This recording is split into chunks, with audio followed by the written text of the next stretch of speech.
отивам на среща, ще дойдат да ме вземат след 1 час, аз нямам прическа, нямам грим, въобще не съм измислила какво да нося, положението е много зле. Не знам кой би могъл да ми помогне по-добре в този момент от моя асистент. Това е моя нов Samsung Galaxy Z Flip 7 и е розов.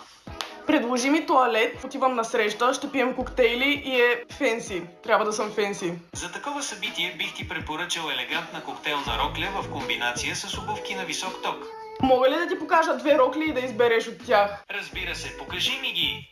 Новата функция на асистента, дами и господа. Цакс, и това ти отваря директно камерата. Можеш директно през камерата да показваш на асистента всичко. Ето това е първата. Тази синя рокля, по-къса, по-лятна. Опция 2 е ето тази черна, дълга и една идея по-елегантна, може би.